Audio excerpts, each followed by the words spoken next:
আব্দুল্লাহ ইবনে Hudhafa দুর্বল ক্ষীণ কণ্ঠে বলে, না বাদশা, না না, প্রকৃত মুমিন কখনো মৃত্যুকে ভয় পায় না, কারণ মুমিন জানে এই মৃত্যু তার জন্য হাদিয়া।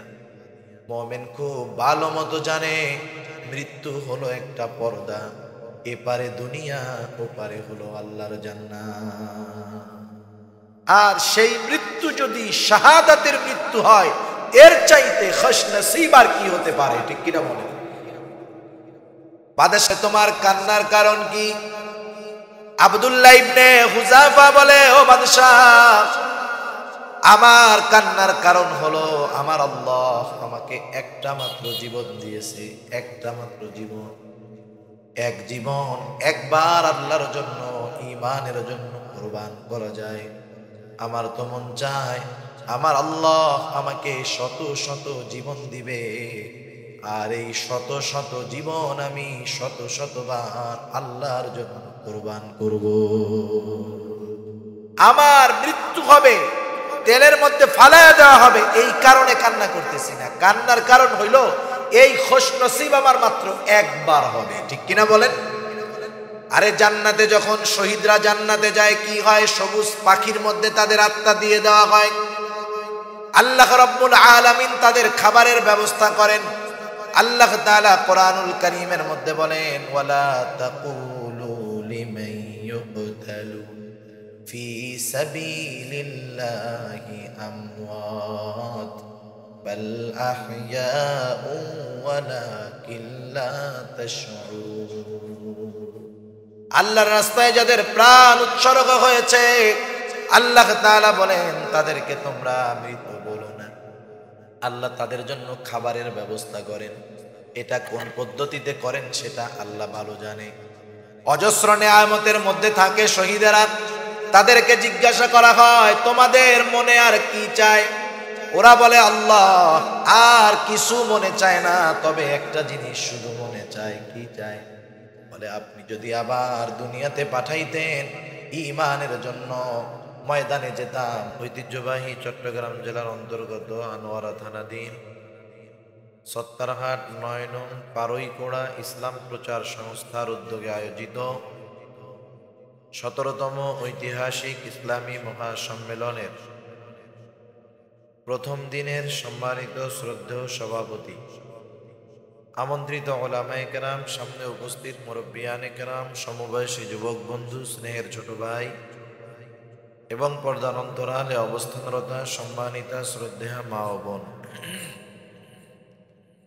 দয়াময় আল্লাহ রব্বুল আলামিনের দরবারে অগণিত শুকর যে মহান মালিক আমাদের হায়াতে বরকত দিয়ে সুস্থ রেখে তার মহান হুকুম এশার নামাজের পরে দুনিয়ার অন্যতম দামি মজমায় আসার বসার, দ্বীনি আলোচনা শ্রবণ এবং আমাকেও আপনাদের খেদমতে কিছু দ্বীনি কথা পেশ করবার লক্ষ্যে যে মহান মালিক সুস্থ অবস্থায় এখানে একত্রিত হওয়ার তৌফিক দান করলেন, সেই মালিককে খুশি করার জন্য মহব্বতের সাথে জবান খুলে অন্তর থেকে আমরা একবার কালিমাতুশ শুকর পাঠ করি, আলহামদুলিল্লাহ।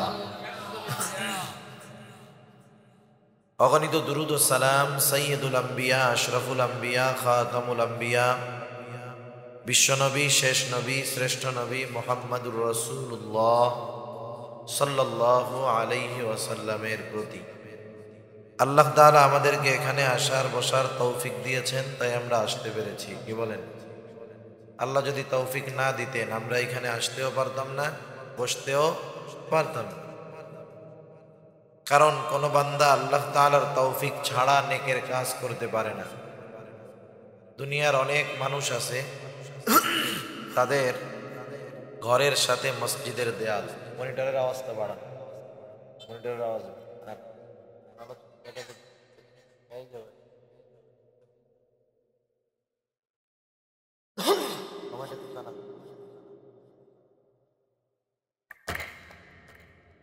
না না, মজা নাই, এভাবে কথা বলা যায়। সময় যায় ঘন্টা 8টা 9টা পর্যন্ত।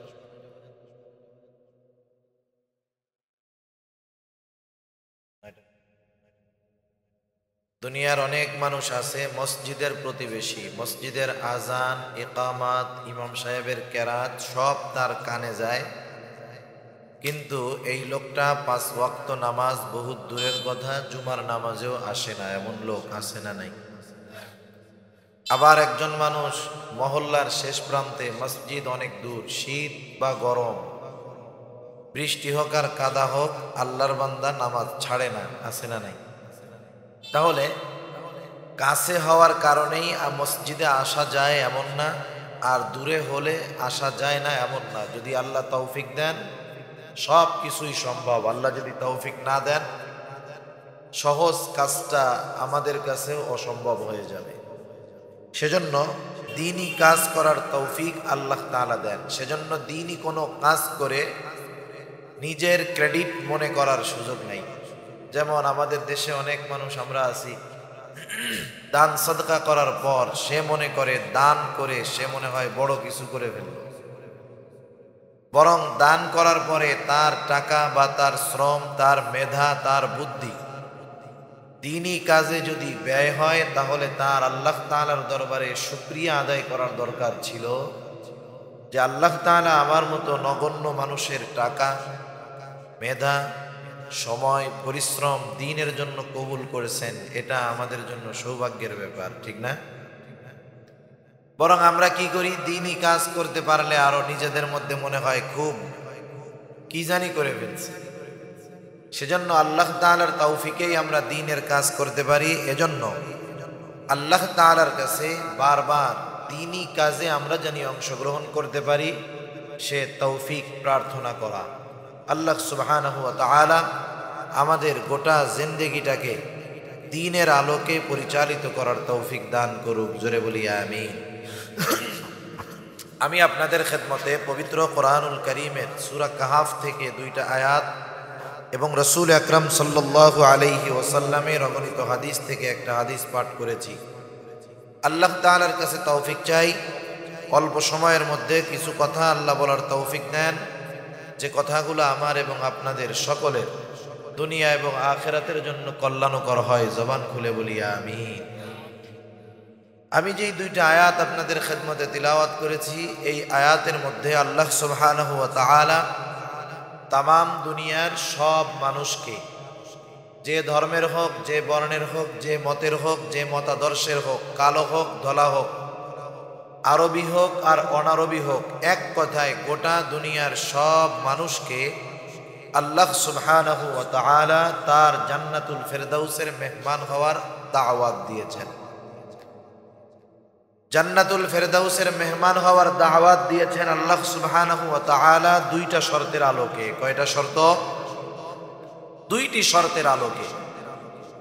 যেই মানুষ এই 2টি শর্ত পূরণ করবে, যেই মানুষ এই 2টি শর্ত পূরণ করতে পারবে, সে আল্লাহ সুবহানাহু ওয়া তাআলা জান্নাতুল ফেরদাউসের মেহমান হয়ে যাবে। সুবহানাল্লাহ। যদিও শর্ত মাত্র 2টা, কিন্তু এই 2টা শর্তের অনেক দাম। দুনিয়ার সবচাইতে দামি শর্তগুলো আল্লাহ সুবহানাহু ওয়া তাআলা দিয়েছেন। আল্লাহ সুবহানাহু ওয়া তাআলা শর্ত দিলেন মাত্র 2টা, কিন্তু যদি এমন হতো দুনিয়ার প্রধানমন্ত্রীর পক্ষ থেকে যদি আমার বা আপনার এলাকার কারো কাছে দাওয়াতের কার্ড আসত, দাওয়াতের কার্ড আসার পরে লেখা আছে যে আগামী জানুয়ারি মাসের 1 তারিখ পাড়ইকোড়া গ্রামের আব্দুর রহিমের আমার বাসভবনে, গণভবনে দুপুরবেলায় খাওয়ার দাওয়াত, ওই কার্ডের পেছনে দেখতেন 10-15টা শর্ত দেওয়া থাকতো। কোন সময় ঢুকবে, কোন সময় বের হবে, কোন পোশাক পরে যাবে, কি বলা যাবে, কি করা যাবে, কি করা যাবে না, বিস্তারিত শর্ত লেখা থাকতো। এরপরেও শর্ত যত থাক, প্রধানমন্ত্রী যদি আমাদের কাউকে তার সাথে দুপুরবেলা খানা খাওয়ার দাওয়াত দেন, আমরা সর্বোচ্চ চেষ্টা করব যে শর্তগুলো পূরণ করে হলেও প্রধানমন্ত্রীর মেহমান হওয়ার জন্য, ঠিক কিনা? সর্বোচ্চ চেষ্টা সবাই করবে। অথচ আহকামুল হাকিমিন রব্বুল আলামিন দুল আরশিল আজিম মালিকি ইয়াউমিদ্দিন আল্লাহ সুবহানাহু ওয়া তাআলা তার জান্নাতুল ফেরদাউসের মেহমান হওয়ার জন্য দুইটা শর্ত দিয়েছেন। কয়টা শর্ত? দুইটা শর্ত। আল্লাহ তাআলা বলেন, ইন্নাল্লাযীনা আমানু ওয়া আমিলুস সালিহাত কানাত লাহুম জান্নাতুল ফিরদাউসি নুজুলা। আল্লাহ রাব্বুল আলামিন বলেন, নিশ্চয়ই যারা ঈমান আনে ও আমলে সালেহ করে, কানাত লাহুম জান্নাতুল ফিরদাউসি নুজুলা। আল্লাহ সুবহানাহু ওয়া তাআলা বলেন, তাদের জন্য রয়েছে জান্নাতুল ফিরদাউসের মেহমানদারি। দুনিয়ার মেহমানের মেয়াদ হলো 3 দিন। কেউ যদি কারো বাড়িতে মেহমান হিসাবে বেড়াতে যায়, ওই লোকটা ওই বাড়িতে মেহমানের ফ্যাসিলিটি সুযোগ সুবিধা পাবে 3 দিন। 3 দিন পর ওই লোকটা ওই বাড়ির একজন সাধারণ মানুষের ন্যায়। আর মেজবান মেহমানের উপরে সর্বোচ্চ খেদমত করার দায়িত্ব তার। 3 দিন ভালো মন্দ খাওয়ানোর। এরপরে মেজবানের যা সামর্থ্য আছে মেহমানকে খাওয়াবে। এতে মেহমানের বলার কোনো সুযোগ নাই, কোনো অভিযোগ অনুযোগ করার সুযোগ নাই। কিন্তু আল্লাহ তাআলার মেহমান যারা হবে, এই মেহমানগুলার মেয়াদ 3 দিন নয়। এই 2 শর্ত পূরণ করতে পারবে যেই মানুষগুলা, আল্লাহ তাআলা জানায় দেন তারা হয়ে যাবে আল্লাহ তাআলার অনন্তকালের মেহমান। আর আল্লাহ তাআলা হয়ে যাবেন অনন্তকালের মেজবান। 1 নাম্বার শর্ত আল্লাহ তাআলা বলেন, নিশ্চয়ই যারা ঈমান আনে ঈমান। শর্ত যদিও কম, বুঝতে হবে শর্তগুলা বড় দামি শর্ত। আল্লাহ সুবহানাহু ওয়া তাআলা ঈমান কেন 1 নম্বর শর্ত দিলেন, স্বাভাবিক আমরা বুঝবো। আমি যদি বাজার থেকে 10 টাকার একটা পানি কিনতে যাই বা 100 টাকার একটা পণ্য কিনতে যাই, আমাকে পকেটে নিয়ে কমপক্ষে 100 টাকা নিয়ে বাজারে যেতে হবে, ঠিক না? আমি যদি 100 টাকার কোনো জিনিস কিনতে চাই, কমপক্ষে 100 টাকা নিতে হবে। অনুরূপভাবে কেউ যদি জান্নাতের মেহমান হতে চায়, আল্লাহ তাআলা মেহমান হওয়ার জন্য যেই শর্তগুলা দিলেন, এই শর্তগুলা কমপক্ষে এতটুকু দামি। কমপক্ষে এই শর্তগুলা জান্নাতের চাইতেও দামি শর্ত। জান্নাতের চাইতে দামি শর্ত হলো 1 নম্বরে ঈমান। আল্লাহ সুবহানাহু ওয়া তাআলা এমন দামি এক শর্ত দিলেন। কত দামি! এ দুনিয়াতে আল্লাহ তাআলা আমাদেরকে অজস্র অগণিত নিয়ামত দান করেছে। রাসূল আকরাম সাল্লাল্লাহু আলাইহি ওয়াসাল্লাম জানায় দিয়েছেন, আল্লাহ তাআলাও বলেন, ওয়া ইন তাউদ্দু নি'মাতাল্লাহি লা তুহসুহা।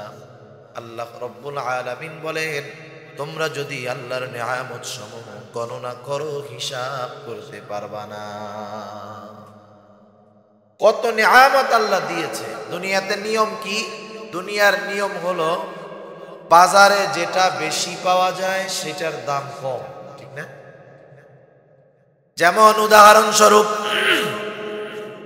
স্বর্ণ একটা দামি বস্তু। 1 ভরি স্বর্ণের দাম 70,000 টাকা। আর 1 কেজি লোহার দাম 40 অথবা 50 টাকা। লোহা এত কম দাম, স্বর্ণ এত বেশি দাম হওয়ার কারণটা কি? লোহা কম দাম হওয়ার অন্যতম কারণ হলো লোহা সব জায়গায় পাওয়া যায়, অ্যাভেলেবেল পাওয়া যায়। আর স্বর্ণ বেশি দামি হওয়ার কারণ হলো স্বর্ণ সব জায়গায় পাওয়া যায় না। স্বর্ণ একটা দুষ্প্রাপ্য বস্তু।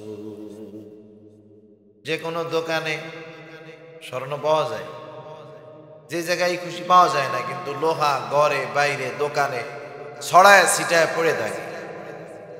এখন যদি বিষয়টা এমন হতো যে স্বর্ণ লোহার মতো সব জায়গায় পাওয়া যায়, আর লোহাটা স্বর্ণের মতো সব জায়গায় পাওয়া যায় না, দুষ্প্রাপ্য বস্তু, তাহলে অবস্থার পরিণতি উল্টা হয়ে যেত। স্বর্ণের কেজি হতো 40 টাকা, আর লোহার ভরি হয়ে যাইত 70,000 টাকা। স্বর্ণ দামি হওয়ার মূল কারণ এটা দুষ্প্রাপ্য একটা বস্তু। সোজা কথায় বাজারে যেটা সব জায়গায় সবখানে সহজে পাওয়া যায় এটার দাম কম থাকে, আবার ওই জিনিসটাই যখন বাজারে কম পাওয়া যায় দাম বেড়ে যায়। ঠিক কিনা বলেন? কারণ মাঝে মধ্যে আমাদের দেশে 20 টাকার পেঁয়াজ কিন্তু 300 টাকা হয়ে যায়। কারণ কি? কারণ হলো এই পণ্যটাকে সংকট ফালায় দেওয়া হয়, বাজারে সাপ্লাই যখন কম হয় এই 20 টাকার পেঁয়াজ 300 টাকা কেজি হয়ে যায়। স্বাভাবিক ব্যাপার এটা। কিন্তু আল্লাহ প্রদত্ত নেয়ামতের ব্যাপারটা এমন নয়। আল্লাহ তাআলার নেয়ামত অনেক, সব জায়গায় পাওয়া যায় অনেক নেয়ামত। এই জন্য আল্লাহ তাআলার কোন নেয়ামত কম দামি বিষয়টা এমন নয়, বরং আল্লাহ তাআলা দয়া মায়া করে মহব্বত করে ভালোবেসে দামি দামি প্রয়োজনীয় নেয়ামত গুলা বিনা টাকায় বিনা চাওয়ায় সহজে আমাদেরকে যিনি দেন বলেন তো তিনি কে? কত দামি দামি নেয়ামত একবারে অল্পতে আল্লাহ দান করে। অনেক নেয়ামত আছে। সচরাচর মনে করেন মানুষের বেঁচে থাকার জন্য 1 নাম্বার হায়াতের প্রয়োজন। কারণ আল্লাহ তাআলা মায়ের গর্ভে থাকতে একটা মানুষ দুনিয়াতে কতদিন বাঁচবে এর একটা লিমিটেশন আল্লাহ তাআলা দিয়ে দিয়েছেন। এরপরেও মানুষ দুনিয়াতে বেঁচে থাকতে কিছু জিনিসের প্রয়োজন হয় যা ছাড়া সে বাঁচতে পারে না। যেমন প্রতিনিয়ত আমরা অক্সিজেন গ্রহণ করি, অক্সিজেন যেটা শ্বাস নেই এটা হলো অক্সিজেন, যেটা ছাড়ি ওইটা কার্বন ডাই অক্সাইড। অক্সিজেন ছাড়া, শ্বাস নেওয়া ছাড়া আপনাদের এলাকায় 2, 4, 10 জন লোক বেঁচে আছে এমন লোক আছে নাকি আপনাদের এলাকায়? আছে? অক্সিজেন ছাড়া আপনাদের এলাকায় নাই, গোটা চট্টগ্রামে আছে, গোটা দুনিয়ার মধ্যে পাওয়া যাবে। কিন্তু এই অক্সিজেন সহজে পাওয়া যায়, কত দামি সম্পদ। আপনি আমি যদি 2-3 দিন খাবার নাও পাই, পানি পান করে বেঁচে থাকা যাবে, কিন্তু এই অক্সিজেন যদি 5 মিনিট না পাওয়া যায় দুনিয়ায় থাকা যাবে না, মৃত্যুবরণ করতে হবে। তাইলে খাবার দাবার ধন দৌলত এগুলার চাইতে দামি সম্পদ কিন্তু অক্সিজেন। 5 মিনিট নাই মানে দুনিয়ার সব শেষ। অথচ এই দামি নেয়ামত কত সহজে আল্লাহ দিলেন। বাজারে পাওয়া যায়, ঘরে পাওয়া যায়, যেখানে যাওয়া হয় সেখানেই পাওয়া যায়। এত সহজ আল্লাহ করে দিয়েছে, যার কারণে আমরা খাবার শেষ হয়ে যাওয়ার চিন্তা করি, পয়সা শেষ হয়ে যাওয়ার চিন্তা করি, কিন্তু কখনো এমনটা চিন্তা করি না রাতের বেলা ঘুমালাম, ঘুমানোর আগে চিন্তা করি না, না জানি যদি সকাল বেলায় অক্সিজেন না পাই কি হবে। এরকম চিন্তা আমাদের আসে না। না আসার কারণ কি? না আসার কারণ হলো এই দামি অক্সিজেন নামক নেয়ামত আল্লাহ এত সহজে এত বেশি দিছেন, এটা নিয়ে আমরা চিন্তাই করি না। ঠিক কিনা বলেন? অথচ কত দামি সম্পদ, 5 মিনিট না থাকলে দুনিয়া অন্ধকার, কবরের বাসিন্দা হয়ে যেত।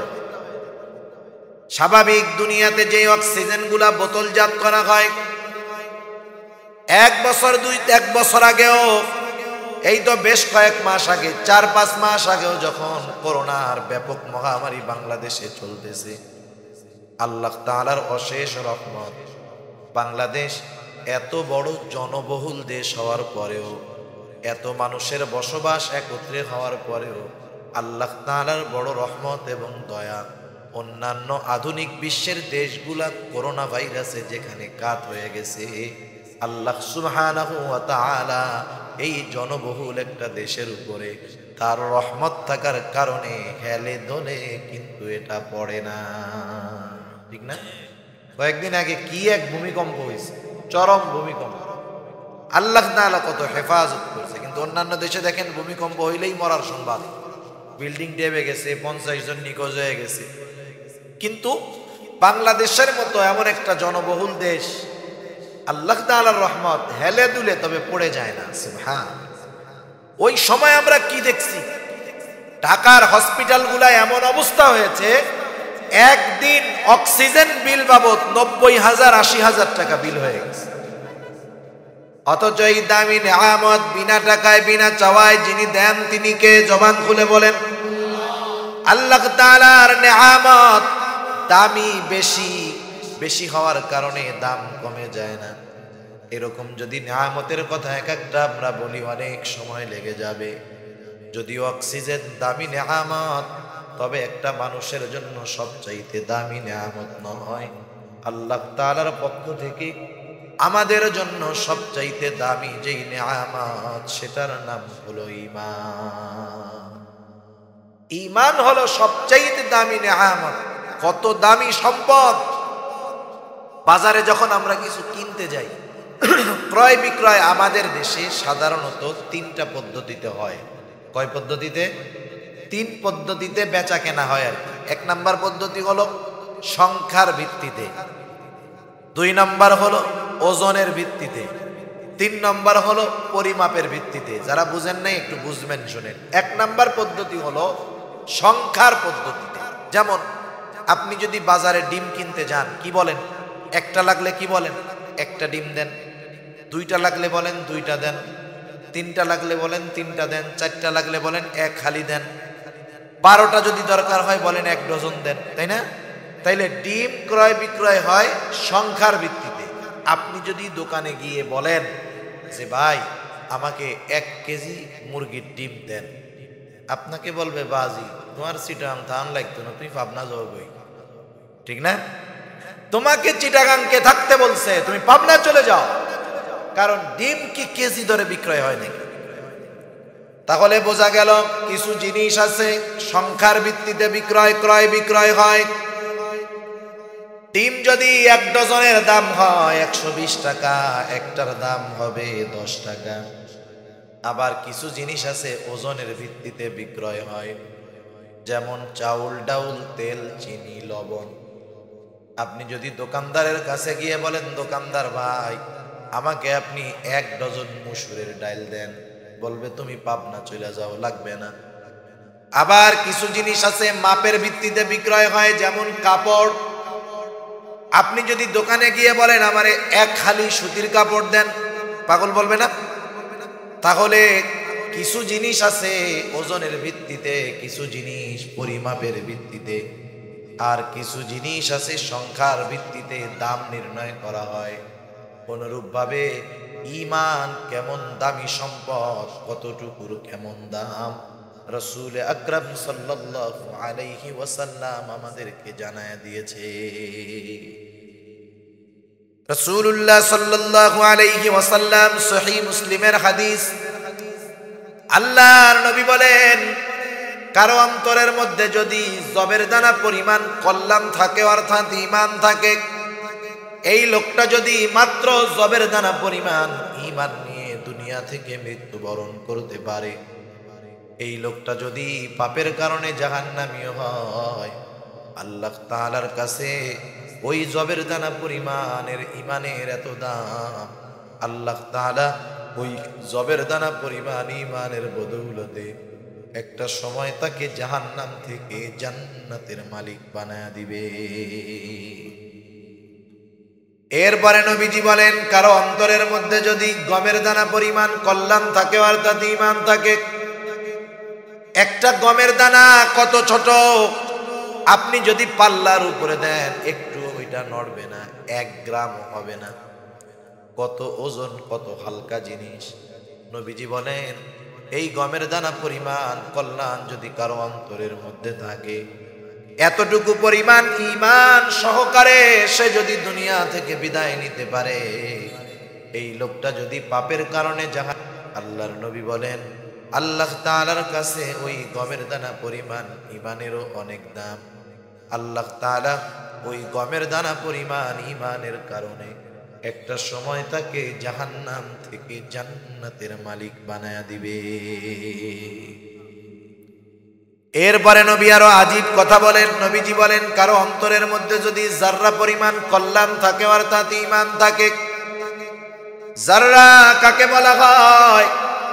আগের দিনে বুজুর্গানে দ্বীন আমাদেরকে বয়ান শোনাইতেন, ওনারা বলতেন জাররার উদাহরণ দিতে গিয়ে একটা বালুকে যদি 70 ভাগ করা হয়, একটা বালুকে যদি 70 ভাগ করা হয়, ওই একটা বালুর 70 ভাগের একটা ভাগকে বলা হয় এক একটা জাররা।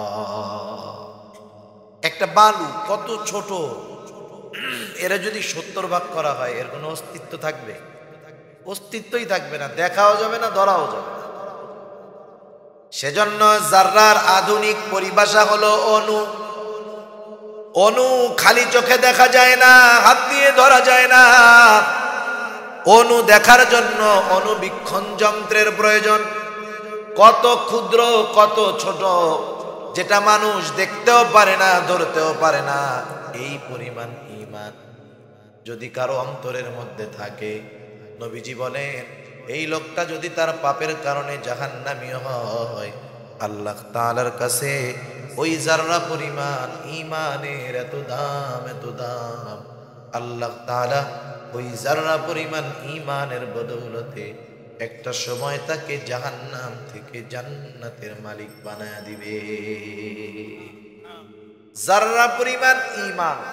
জাররা কি দেখাও যায় না, ধরাও যায় না, কত ছোট। আর এক হাদিসের মধ্যে আল্লাহর নবী বলেন সবচাইতে ছোট জান্নাতের মালিক যে হবে, তার জান্নাতের পরিধি হবে কমপক্ষে এই দুনিয়ার 10 গুণ। কমপক্ষে এই দুনিয়ার 10 গুণ পরিমাণ একটা জান্নাতের মালিক হবে। এখন বুঝে থাকলে জবাব দেন, বলেন তো দুনিয়ার 10 গুণ পরিমাণ একটা জান্নাতের দাম বেশি, না জাররা পরিমাণ ঈমানের দাম বেশি? চিন্তা করেন যে জাররা পরিমাণ ঈমানের বদৌলতে দুনিয়ার 10 গুণ পরিমাণ একটা জান্নাতের মালিক তারে আল্লাহ বানায় দেবে। কেমন দামি সম্পদ ঈমান! আল্লাহ সুবহানাহু ওয়া তাআলা যেই জান্নাত দিবেন, সেই জান্নাতের মধ্যে কি আছে? কোরআনুল কারীমের মধ্যে আল্লাহ তাআলা বলেন ওয়ালাকুম ফিহা মা তাশতাহি আনফুসুকুম ওয়ালাকুম ফিহা মা তাদউন। আল্লাহ রাব্বুল আলামিন বলেন ওয়ালাকুম ফিহা মা তাশতাহি আনফুসুকুম। আল্লাহ তাআলা বলেন জান্নাতের মধ্যে কি আছে? বলে তোমাদের মন যা চায় তা আছে। সুবহানাল্লাহ। মন দুনিয়াতে যা মন চায় তাও আছে, জান্নাতে যাওয়ার পর জান্নাতে গিয়ে যা মন চাবে তাও আছে। দুনিয়াতে যা মন চায় এগুলা জান্নাতে গিয়ে পাওয়া যায়। মনে রাখবেন, দুনিয়াতে মানুষের মন যা চায় সেটা পাওয়া সম্ভব, তবে দুনিয়ায় না, জান্নাতে। যেমন দুনিয়াতে কোনো মানুষ চায় না যে আমি বুড়া হয়ে যাই। কেউ চায় যে বুড়া হই? আপনি গিয়ে সেলুনে দেখবেন, সেলুনের মধ্যে বড় বড় কৌটার মধ্যে কালো কলপ লাগানো আছে। এই কালো কলপ আমার মতো চুল দাড়ি কালাওয়ালা ব্যক্তি কিন্তু লাগায় না। দোকানে গিয়া চুল দাড়িতে কালা কলপ, কালা খেজাব কে লাগায়? যার দাড়ি চুল পেকে গেছে, ঠিক না? যার দাড়ি চুল পেকে গেছে সে ওইখানে গিয়া কালো খেজাব লাগায়, কলপ লাগায়। আর সেলুনের লোকরে বলে বেটা তুই কি কলপ লাগায় দেয়, 2 সপ্তাহ পরে সাদা হয়ে যায়, এমন কলপ লাগায় দেয় আর জিন্দেগিতে জানি দাড়ি সাদা না হয়। তার মানে উনি দাড়ি সাদা দেখা গেলে ওনারে মুরব্বী মনে হবে, বৃদ্ধ মনে হবে। আর দাড়ি যদি কালো থাকে তাইলে ওনারে একটু কম বয়সী যুবক যুবক লাগবে, ঠিক না? দুনিয়াতে যুবক থাকতে মন চায় কিন্তু সম্ভব না। সম্ভব কোথায়? জান্নাত। কেমন ভাবে জান্নাতে সম্ভব? রাসূল আকরাম সাল্লাল্লাহু আলাইহি ওয়াসাল্লাম একদিন বলতেছে কোন বৃদ্ধ মানুষ জান্নাতে যেতে পারবে না। একজন বৃদ্ধ মানুষ সে ভয় পেয়ে গেছে, বলে কি? চিন্তিত হয়ে গেছে, বৃদ্ধ মানুষ জান্নাতে যেতে পারবে না।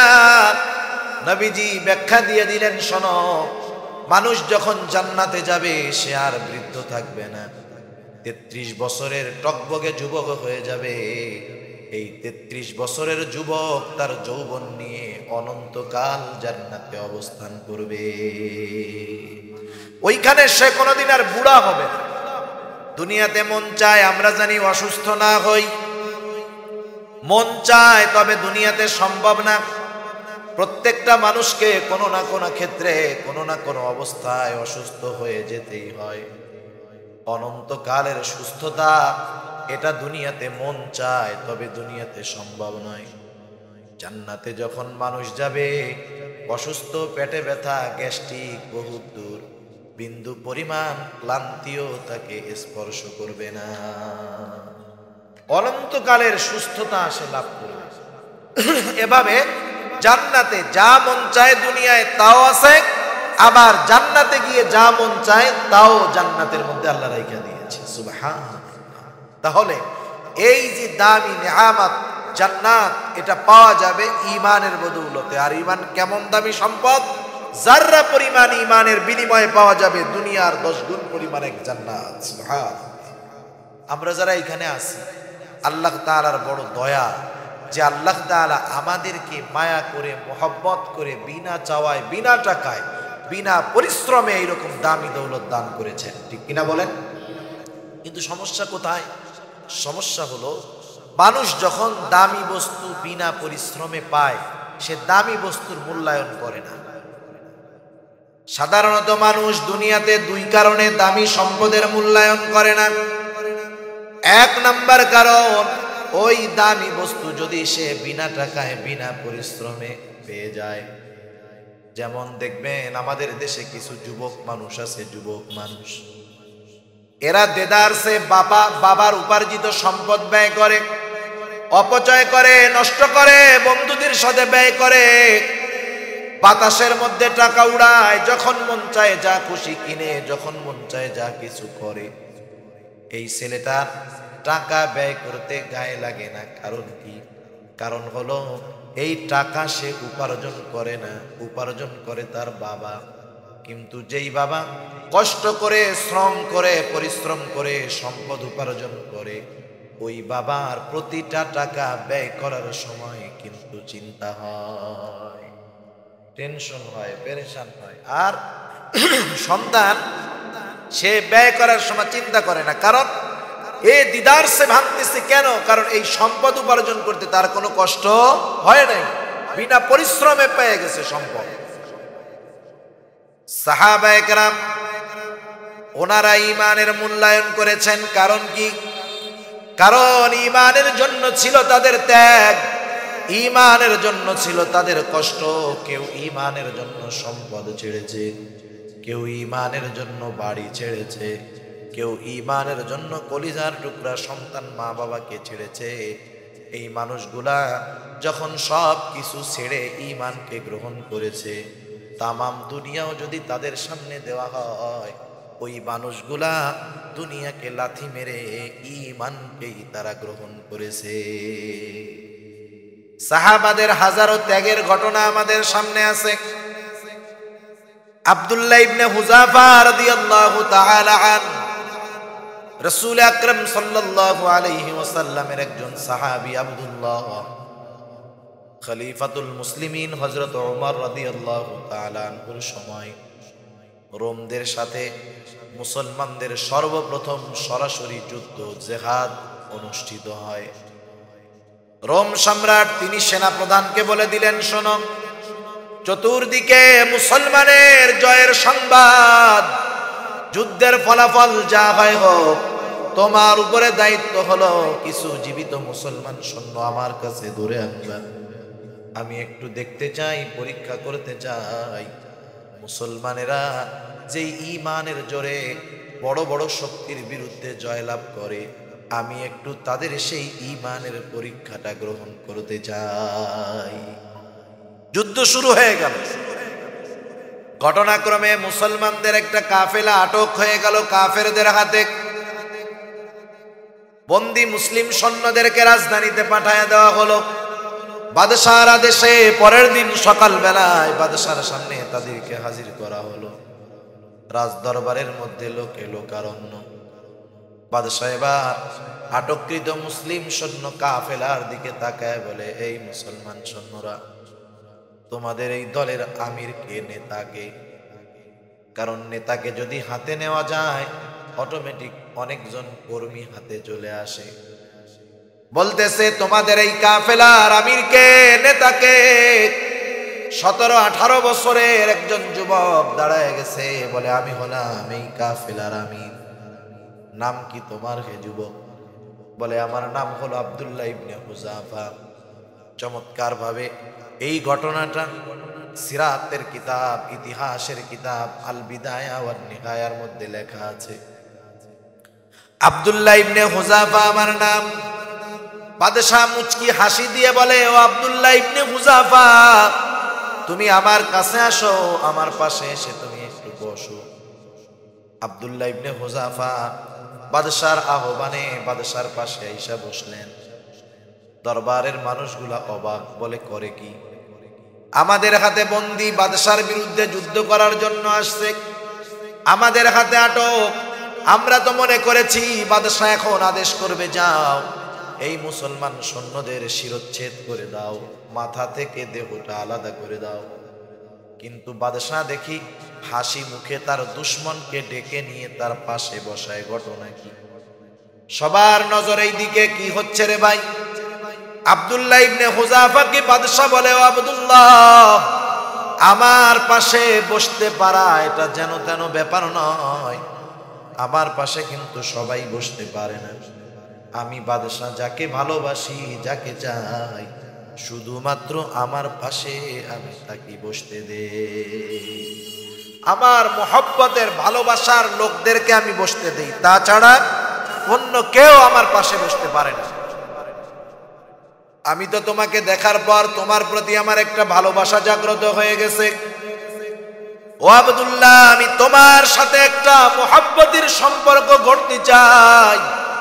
তবে একটা জিনিস তোমার আর আমার মধ্যে বাধা হয়ে দাঁড়ায় গেছে, দেয়াল হয়ে দাঁড়ায় গেছে।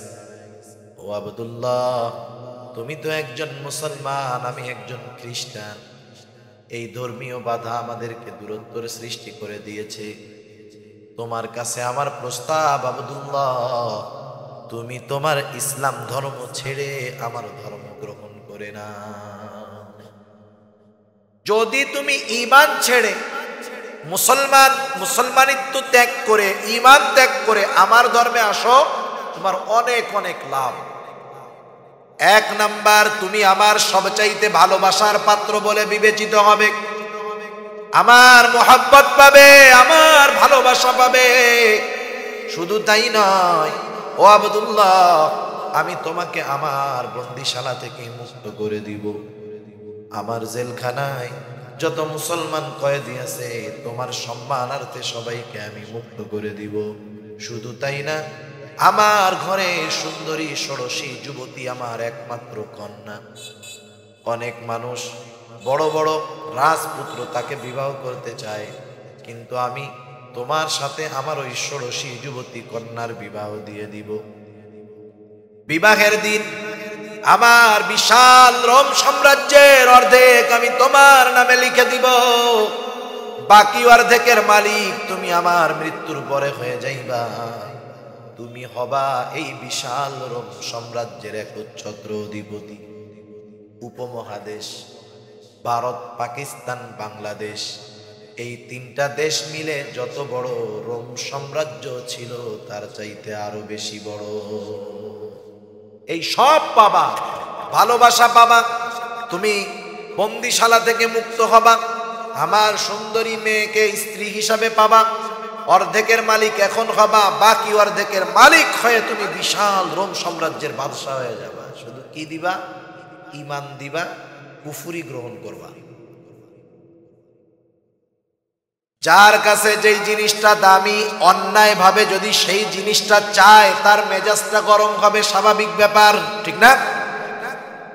আপনার কাছে কেউ যদি আপনার প্রিয় জিনিসটা চায়, আপনার অপছন্দের জিনিস দিয়ে, অপছন্দের জিনিস আপনাকে দিয়ে যদি আপনার পছন্দের জিনিস চায়, বলেন তো এমন প্রস্তাব যেই আপনাকে দিক না কেন, তার উপরে মেজাজটা গরম হবে কি হবে না? আব্দুল্লাহ ইবনে হুযাফা, তার কাছে সবচাইতে প্রিয় এবং দামি সম্পদ ঈমান। সেই ঈমানকে কুফরি গ্রহণ করে সেই ঈমান তাদের হাতে দিয়ে দিতে বলে, ত্যাগ করতে বলে। অবশ্যই আব্দুল্লাহ ইবনে হুযাফার মেজাজটা ঠান্ডা থাকবে না। ঐতিহাসিকগণ লিখেন আব্দুল্লাহ বাদশার কথা শুনতেছে, চেয়ারের মধ্যে বসে আছে, কিন্তু রাগে ক্ষোভে আব্দুল্লাহ ইবনে হুযাফার শরীরটা কাঁপা শুরু হয়ে গেছে, লোমকূপ দিয়ে ঘাম বের হওয়া শুরু হয়ে গেছে, চোখ দুটো রক্তবর্ণ হয়ে গেছে। বাদশার কথা শেষ হওয়ার সাথে সাথে বসে থাকা আব্দুল্লাহ দাঁড়ায় গেছে। এইবার বাদশার দিকে ফিরে চোখ দুটোকে বড় করে রাগে ক্ষোভে জবান তুলে বলতেছে, এ রোমের কুকুর, তুই কি দুনিয়ার বিনিময়ে আমার ঈমান কিনতে চাস? তুই শুনে রাখ, এ তো তোর সামান্য রোম সাম্রাজ্য, তুই যদি আমাকে গোটা দুনিয়ার মালিকও বানায় দিস, আমি আব্দুল্লাহ ইবনে হুযাফা আমার ঈমান তোর কাছে বিক্রয় করে দিব না। আব্দুল্লাহ ইবনে হুযাফা বাদশাকে একদম, কারণ রোমের মানুষ কোনোদিন দেখে নাই তাদের বাদশার সামনে চোখ বড় করে বাদশার সাথে ধমকের সুরে কেউ কথা বলতে পারে। মানুষ যেটা কখনো দেখে নাই, যেটা কখনো শুনে নাই, যেটা কখনো কল্পনা করে নাই, যেটা কখনো চিন্তাও করে নাই, এমন জিনিস যদি দেখে শোনে, অবশ্যই অবশ্যই মুহূর্তের জন্য সে হতবাক হয়ে যায়। ওরা কোনোদিন দেখে নাই যে বাদশারে কেউ ধমক দিয়ে কথা বলে, বাদশার প্রস্তাব কেউ কোনোদিন ফিরায় দেয়। রোমের মানুষ কোনোদিন দেখে নাই, একবারে এক ধমকে পুরা দরবার ঠান্ডা হয়ে গেছে, সব চুপ। কি হয়ে গেল? বাদশার আগে ক্ষোভে অন্দরমহলে চলে গেছে, ভেতরে গিয়ে আদেশ পাঠায়, আব্দুল্লাহ ইবনে হুযাফার কত বড় সাহস, আমি রোম সম্রাটের প্রস্তাব ফিরিয়ে দেয়, আমার কণ্ঠস্বরের উপরে বড় গলায় কথা বলে, ঈমানের দাম দেখায়, পাওয়ার দেখায়, আমি ওর সর্বশেষ দেখে ছাড়বো ওর ঈমানের বাহাদুরি কতক্ষণ টিকে থাকে। আটকায় দাও ওকে জেলখানার মধ্যে। বাদশার আদেশ, জেলখানার মধ্যে আটকায় দেওয়া হলো। আবার বাদশাহ আদেশ দিল, খানাও দিবা না, পানিও দিবা না। ডাক্তারকে বলে রাখছে, ডাক্তার খোঁজ খবর রাখবি, যখন দেখবি খানা পানি না দিতে দিতে অবস্থা বড় খারাপ, আমার কাছে জানাবি। যুবক আব্দুল্লাহ ইবনে হুযাফা জেলখানার মধ্যে, খাবারও নাই, পানিও নাই। এক সপ্তাহ পার হয়ে গেছে। আব্দুল্লাহ ইবনে হুযাফা খানা পানি না খেতে খেতে এতটা দুর্বল, জেলখানার মধ্যে শুয়ে আছে, বোঝা যায় না আব্দুল্লাহ ইবনে হুযাফা বেঁচে আছে নাকি মারা গেছে। আমরা এক বেলা দুই বেলা না খাইলে তৃতীয় বেলা জান শেষ। এক সপ্তাহ খাবার নাই, পানি নাই, অবস্থা কি? ডাক্তার কাছে গিয়া নাকের কাছে হাত নিয়ে দেখে কোনো মতে নিঃশ্বাস নিচ্ছে, ছাড়তেছে। পালসটারে চেক কইরা দেখে অবস্থা খারাপ, ডাউন হয়ে গেছে, অতিশয় দুর্বল হয়ে গেছে। এখন যদি খানা পানি না দেওয়া হয়, যে কোনো মুহূর্তে বড় বিপদের আশঙ্কা রয়েছে। ডাক্তার চলে গেছে বাদশার কাছে, গিয়া বলে, বাদশাহ নামদার, আব্দুল্লাহ ইবনে হুযাফার অবস্থা বড় খারাপ, এখন যদি খানা পানি না দেওয়া হয় মারা যেতে পারে। ডাক্তার বলে, যাও আব্দুল্লাহ ইবনে হুযাফার জন্য খাবার এবং পানি নিয়ে যাও, তবে খাবার নিবা শুয়ারের গোশত, পানি নিবা মদ মেশানো পানি, কারণ এটা হারাম খাবার। বাদশাহ তাওরাতের আলেম ছিল, বাদশাহ জানে যে দুনিয়ার খাবার যদি কেউ না খায় দৈহিকভাবে দুর্বল হয়, আর যদি কাউকে হারাম খাবার খাওয়ানো যায় ঈমানের দুর্বলতা প্রকাশ পায়। ঈমানের বিষয়টা হলো এরকম, প্রকৃত মুমিন যখন কঠিন পরীক্ষায় পড়ে, তার পরীক্ষার কঠোরতা যত বাড়ে, ঈমানি শক্তি তার তত বাড়ে। সুবহানাল্লাহ। আব্দুল্লাহ ইবনে হুযাফার উপরে ঈমানের জন্য দৈহিক টর্চার চলতেছে ঠিক, কিন্তু ঈমানের পাওয়ার বাড়তেছে, ঠিক কিনা? আবার ডাক্তার বলে দিছে, যাবার পরে যখন খাবার সামনে দিবা, ডাক্তার বলে দিবা খাবার কিন্তু শুয়ারের গোশত আর মদ মেশানো পানি, এটা তাকে জানায় দিবা। বাদশাহর আদেশে ডাক্তার শুয়ারের গোশত আর মদ মেশানো পানি নিয়ে আব্দুল্লাহ ইবনে হুযাফার কাছে হাজির।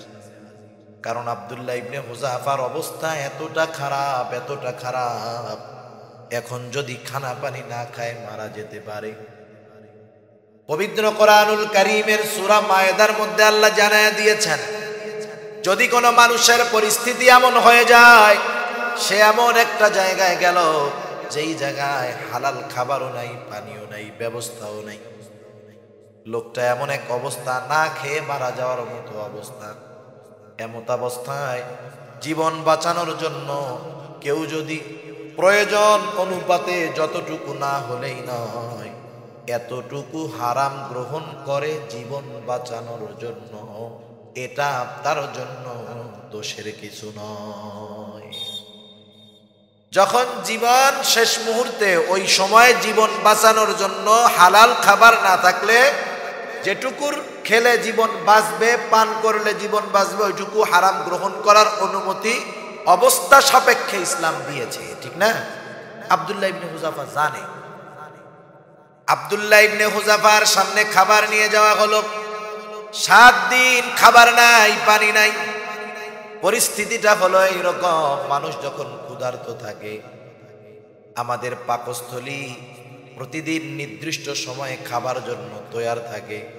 যেই লোকটা প্রতিদিন দুপুরের খাবার 2টার সময় খায়, কন্টিনিউ খায়, দেখবেন ঠিক 2টার আগ মুহূর্তে তার ক্ষুধা লেগে যায়, ঠিক না? সে যদি 2টায় খাবার না খায়, একটু কষ্ট করে বসে থাকে, দেখবেন 4টার সময় তার আর খিদা লাগবে না। 2টায় যেমন খিদা ছিল, 4টার সময় কিন্তু তার আর ওরকম খিদা লাগবে না, তার শরীরের সাথে ওইটা অ্যাডজাস্ট হয়ে যাবে। তবে তার সামনে যদি ওই মুহূর্তে খাবার এনে দেওয়া হয়, পাকস্থলী আবার হা করে বসবে, খা খা, তখন আবার খাবার তীব্রতা, খাবার চাহিদা, ক্ষুধা বেড়ে যাবে। সেজন্য ক্ষুধার্ত মানুষের সামনে যদি খাবার না থাকে সহ্য করতে পারে এক ব্যাপার, কিন্তু ক্ষুধার্ত মানুষের সামনে যখন খাবার আসে এটা কন্ট্রোল করা কষ্টের ব্যাপার। যেমন রমাদান মাসে আমরা যখন সাহারি খাই, সাহারি বলতে আমরা মনে করি সাহারি হলো এমন খাবার যেটার গলা পর্যন্ত খাইতে হবে যাতে সন্ধ্যা পর্যন্ত খিদা না লাগে।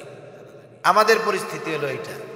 এক লোক এমনি সময় প্রত্যেক দিন ফজরের নামাজের সময় জামাতে গিয়ে নামাজ পড়ে, এখন রোজার সময় সে আর ফজরের নামাজে যায় না। স্বাভাবিক রমাদান মাসে আজান দেওয়ার পরেই একটু তাড়াতাড়ি নামাজ পড়ে মানুষ একটু বিশ্রাম করতে যায়, স্বাভাবিক ব্যাপার, অফিস থাকে, কাজ থাকে, আজানের পরপরই নামাজ হয়। এখন লোকটা যখন রমাদান মাসে, রোজার মাসে রোজা রাখে, নামাজ পড়ে না। ইমাম সাহেব চিন্তা করে, কি ব্যাপার, আমার এই মুসল্লি অন্য সময় ফজরের নামাজ বাদ দেয় না, আর এখন এই রোজার দিন ফজরের নামাজে আসে না, কাজটা তো ভালো না। এখন মুসল্লিকে জিজ্ঞাসা করতেছে, কি ব্যাপার ভাই, আপনি রোজার মাস রোজা রাখেন কিন্তু ফজরের নামাজ মসজিদে আসেন না কেন? ভাই হুজুর, আমি হলো সেহরি এমন খাওন খাই একবারে গলা পর্যন্ত, পানি আর খাবার দিয়া গলা পর্যন্ত। আপনারা তো রোজার মাস তাড়াতাড়ি নামাজটা পড়েন, আমি যদি আপনাদের সাথে নামাজ পড়তে আসি, রুকু দিলে সব আউট হয়ে যাবে, গলা দিয়া বের হয়ে যাবে, ওই ভয়ে আমি নামাজটা একটু পরে পড়ি।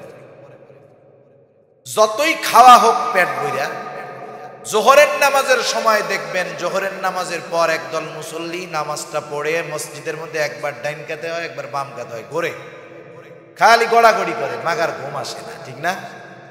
জিজ্ঞেস করবেন কি হয়েছে, রে বেলা বড় বেশি রে, খিদা লেগে গেছে না। আবার আর একদল দেখবেন আসরের নামাজের পরে খালি উস্কু খুস্কু করে। আসরের নামাজের পরের সময়টা খুব ধীর গতিতে যায়, রোজার মাসে বিশেষ করে খুব ধীর গতিতে যায়, তখন মনে হয় 60 সেকেন্ডে 1 মিনিট, কিন্তু ইফতারির আগের 1 ঘন্টার প্রতি মিনিট মনে হয় 200 সেকেন্ড করে হইতেছে, সময় যায় না। 5 মিনিট আছে আজানের, ইফতার রেডি, কিন্তু এই 5 মিনিট মনে হয় 5 ঘন্টা, ঠিক না? আবার দেখেন তখন ক্ষুধার তীব্রতা থাকলেও বাধা থাকার কারণে খাওয়া যায় না। সামনে সুন্দর মতো রুহ হাফজা দিয়া, ইউসুফ গুলের বুশি দিয়া 3 লিটার বোতলের মধ্যে, জগের মধ্যে শরবত, যখন খাবারটা সামনে তখন কি মনে হয়? মনে হয় 3 লিটার শরবত আমার একার জন্যই যথেষ্ট। যখন খাবারের অনুমতি, আজান দেওয়া হয়, 1 সেকেন্ডও বিরতি নাই, সাথে সাথে কাপুস কুপুস খাওয়া শুরু, ঠিক না? সেজন্য ক্ষুধা যখন থাকে, খাবার নাই এক ব্যাপার, খাবার যখন সামনে আসে ওই যে খালি কি রে আজান দেয় না, যায় না কেন চাই।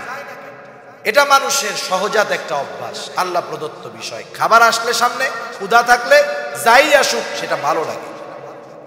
আব্দুল্লাহ ইবনে হুযাফার সামনে খাবার দেওয়া হলো, সুঘ্রাণময় খাবার। যখন খাবারের জন্য সে তৈয়ার, বলা হলো আব্দুল্লাহ একটু শুনে নাও, খাবারটা কিন্তু শুয়ারের গোস্ত, পানি হলো মদ মেশানো পানি। সামনে হাত বেড়ে গেছে, আবার পেছনে হাত চলে আসছে। আব্দুল্লাহ ইবনে হুযাফা এবার ডাক্তারকে বলে, ডাক্তার এ খাবার আমার সামনে থেকে সরায় ফেল, লাথি মেরে সরায় ফেলবো, যদি না সরাও মনে রাখিস আব্দুল্লাহ ইবনে হুযাফা জীবন দিয়ে দিবে, তবু হারাম খাবার ঠোঁটে লাগাবে না। ডাক্তার চলে গেছে বাদশার কাছে, গিয়ে বলে বাদশাহ অবস্থা বেগতিক, খাবার তো খায় না, কোথার থেকে শক্তি আসলো বুঝলাম না। আব্দুল্লাহ ইবনে হুযাফা খানা খায় নাই, ষড়যন্ত্র চক্রান্ত কষ্ট দিয়েও তাকে হারাম খাবার খাওয়ানো যায় নাই। বাদশাহ এবার চূড়ান্ত রূপে রাগান্বিত হয়ে গেল, ঘোষণা দিল আগামী দিন সকাল বেলায় বড় পাত্রের মধ্যে তেল গরম করবা। বাদশাহর আদেশে বড় পাত্রের মধ্যে তেল গরম করা হলো। আব্দুল্লাহ ইবনে হুযাফাকে হাজির করার জন্য আদেশ করা হলো। আব্দুল্লাহ ইবনে হুযাফা ৮ দিন খাবার নাই, পানি নাই, এতটা দুর্বল হয়ে গেছে। দুইজনের কাঁধে ভর করে বাদশাহর সামনে আব্দুল্লাহ ইবনে হুযাফা, অপর দিক দিয়ে তেল, ফুটন্ত তেল টকবক করতেছে। বাদশাহ আব্দুল্লাহ ইবনে হুযাফাকে বলে, আব্দুল্লাহ এখনো সময় আছে, আমার কথা মেনে নাও, তুমি বেঁচে যাইবা। আর যেই প্রতিশ্রুতি তোমাকে দেওয়া হয়েছে সবগুলা প্রদান করা হবে, আর যদি কথা না মানো তেল কিন্তু গরম হয়ে গেছে। আব্দুল্লাহ ইবনে হুযাফা বলে, বাদশাহ জীবন দিব তবু ঈমান দিব না। বাদশাহ বলে, যাও জেলখানার থেকে একজন মুসলমান কয়েদি ধরে আনো। বাদশাহর আদেশে একজন মুসলমান কয়েদি ধরে আনা হলো। বাদশাহ ইশারা দিল ওকে তেলের মধ্যে ফালায় দাও। বাদশাহর আদেশে কয়েদিকে যখন তেলের মধ্যে ফালায় দেওয়া হলো, ফুটন্ত উত্তপ্ত তেল সাথে সাথে কিমা ভাজার মতো হয়ে গেল, হাড্ডি থেকে মাংসগুলো আলাদা হয়ে গেল। শাহাদাতের অমীয় সুধা পান করলো। কঠোরতা যত বাড়ে বলেন ঈমান তত বাড়ে না কমে। আব্দুল্লাহ ইবনে হুযাফাকে বলে, ও আব্দুল্লাহ তোমার কি পরিণতি হবে তুমি নিজ চোখেই সেটা দেখে নাও, এখনো সময় আছে, শর্ত মেনে নাও। আব্দুল্লাহ ইবনে হুযাফা বলে, বাদশাহ আমি আব্দুল্লাহ জীবন দিয়ে দিব তবু ঈমান দিব না। বাদশাহর সর্বশেষ আদেশ, দে ওকে তেলের মধ্যে ফালায় দে। বাদশাহর আদেশে দুজন ধরে ধরে আব্দুল্লাহ ইবনে হুযাফাকে তেলের দিকে নিয়ে যায়। আব্দুল্লাহ ইবনে হুযাফা এবার কান্না শুরু করে দিয়েছে, চোখ দিয়ে পানি পড়ে। ওরা মনে করেছে মনে হয় ভয়ে কান্না করে। একজন বাদশার কাছে গিয়ে বলে, বাদশাহ আব্দুল্লাহ ইবনে হুযাফা কান্না করতেছে, ওর মনে হয় মৃত্যুর ভয় হয়, জীবনের জন্য মায়া হয়, আপনি এবার একটু প্রস্তাব দেন, হয়তো আপনার প্রস্তাবটা মেনে নিতে পারে। বাদশাহ ডাক দেয়, বলে আব্দুল্লাহ দাঁড়াও, কি ব্যাপার, কান্না করো কেন? মরার ভয় হয়, জীবনের জন্য মায়া লাগে। আব্দুল্লাহ ইবনে হুযাফা দুর্বল ক্ষীণ কণ্ঠে বলে, না বাদশাহ না না, প্রকৃত মুমিন কখনো মৃত্যুকে ভয় পায় না, কারণ মুমিন জানে এই মৃত্যু তার জন্য হাদিয়া। মুমিন খুব ভালো মতো জানে মৃত্যু হলো একটা পর্দা, এপারে দুনিয়া ওপারে হলো আল্লাহর জান্নাত। আর সেই মৃত্যু যদি শাহাদাতের মৃত্যু হয়, এর চাইতে খুশনসিব আর কি হতে পারে? ঠিক কিনা বলে? বাদশাহ তোমার কান্নার কারণ কি? আব্দুল্লাহ ইবনে হুযাফা বলে, ও বাদশাহ আমার কান্নার কারণ হলো আমার আল্লাহ আমাকে একটা মাত্র জীবন দিয়েছে, একটা মাত্র জীবন। এক জীবন একবার আল্লাহর জন্য, ঈমানের জন্য কুরবান করা যায়। আমার তো মন চায় আমার আল্লাহ আমাকে শত শত জীবন দিবে, আর এই শত শত জীবন আমি শত শতবার আল্লাহর জন্য কুরবান করব। আমার মৃত্যু হবে, তেলের মধ্যে ফালায়া দেওয়া হবে, এই কারণে কান্না করতেছি না। কান্নার কারণ হইল এই খুশনসিব আমার মাত্র একবার হবে। ঠিক কিনা বলেন? আরে জান্নাতে যখন শহীদরা জান্নাতে যায় কি হয়? সবুজ পাখির মধ্যে তাদের আত্মা দিয়ে দেওয়া হয়। আল্লাহ রাব্বুল আলামিন তাদের খাবারের ব্যবস্থা করেন। আল্লাহ তাআলা কোরআনুল কারীমের মধ্যে বলেন, ওয়ালা তাকুলু লিমান ইউকতালু ফি সাবিলিল্লাহি আমওয়াত বাল আহইয়াউ ওয়ালাকিন লা তাশউরুন। আল্লাহর রাস্তায় যাদের প্রাণ উৎসর্গ হয়েছে, আল্লাহ তাআলা বলেন তাদেরকে তোমরা মৃত বলো না। আল্লাহ তাদের জন্য খাবারের ব্যবস্থা করেন। এটা কোন পদ্ধতিতে করেন সেটা আল্লাহ ভালো জানে। অজস্র নেয়ামতের মধ্যে থাকে শহীদেরা। তাদেরকে জিজ্ঞাসা করা হয়, তোমাদের মনে আর কি চায়? ওরা বলে, আল্লাহ আর কিছু মনে চায় না, তবে একটা জিনিস শুধু মনে চায়। কি চায়? বলে, আপনি যদি আবার দুনিয়াতে পাঠাইতেন, ঈমানের জন্য ময়দানে যেতাম।